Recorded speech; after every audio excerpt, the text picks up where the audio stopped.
नमस्कार, प्रणाम भोजपुरिया भैया लोग। और सब बताएं कैसे बानी रउआ सब है। उम्मीद करता नहीं रउआ सब ठीक ठाक होखब भैया, और हमहूँ ठीक बानी। तो स्वागत बाटे आप सबके राइटर बागी भाई के चैनल पर। आज उपस्थित बानी भैया रउआ सबके बीच में लेके एकदम शानदार भोजपुरी में कांवर मेटर बहुत बढ़िया गीत के रचना के लिए बानी। और दिल से बताओ तनी भैया कि एकर नया म्यूजिक बनवा के आप बढ़िया ढंग से गायकी कर देता नहीं तो गाना 100% बच जाई सावन में। तो चलिए देर न करते हुए मैटर के शुरुआत कइल जा कि आखिर कैसे गावे के बा, का एकर धुन बा, का लय बा। लेकिन वीडियो स्टार्ट कर से पहले भी एगो बात बतावल चाहब कि रुआ अगर नया सिंगर बानी आ सिंगिंग में इंटरेस्ट बा, अच्छा मैटर के तलाश में भटकतानी, सही ढंग के गीत नहीं खे मिलत, बढ़िया तुकबंदी नहीं खे मिलत, चाहे मन पसंद के मीटर नहीं खे मिलत, तो भैया अगर हमरा चैनल पर आ गइल बानी तो एकदम निश्चिंत रही, निराश भइला की जरूरत नहीं है। रउआ जैसन भी मीटर चाहत होखब लिखवावे के बिल्कुल उचित चार्ज पर हुआ कि फर्स्ट क्लास के मीटर मिल जाए भैया व्हाट्सअप के जरिए। काहे कि हम हर तरह के गीत लिखेनी, हिंदी में भी, भोजपुरी में भी, ट्रैक पर भी और नया सॉन्ग भी।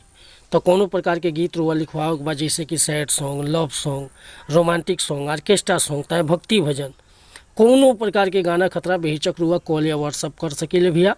डिस्क्रिप्शन में हमारा नंबर बा, और लास्ट में भी बता दें अगर हमारा चैनल पर पहली बार आइल बन तो चैनल के सब्सक्राइब कर ली, बेल आइकन प्रेस कर ली, ताकि हर रोज़ रुआ के नया नया मैटर सुने के, देखे के और गावे के मिलत रही भैया। आज के मैटर बाटे एगो पत्नी के पति विदेश में बारन आ सावन नियर आइल बा। उहे बेचारी कहती है कि सुनतनी, अरे चली आई छोड़ के विदेश के नौकरिया, आ करे बे सजन जी हो सावन के सोमरिया। सुनतनी, चली आई छोड़ के विदेश के नौकरिया, करे बे सजन जी हो सावन के सोमरिया। आ भइल बाटे यार घर भर राजा जी, जल ढारे खाती असो देव घर राजा जी। भइल बाटे यार घर भर राजा जी, जल ढारे खाती असो देव घर राजा जी। चली आई छोड़ के विदेश के नौकरिया, करे बे सजन जी हो सावन के सोमरिया।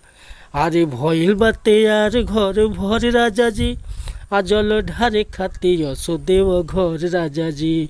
भइल बाटे यार घर भर राजा जी, जल ढारे खातिर असो देव घर राजा जी।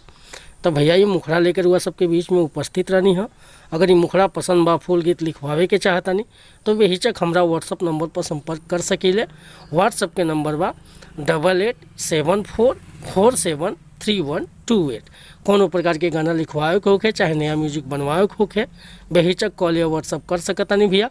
मिला तानी फिर से अगला वीडियो में। अगर ये वीडियो पसंद आयल हो तो एगो लाइक करब, कमेंट करब, आ चैनल पर पहली बार आइल होखम तो चैनल के सब्सक्राइब कर ले। जय हिंद, जय भारत, जय भोजपुरी समाज, हर हर महादेव।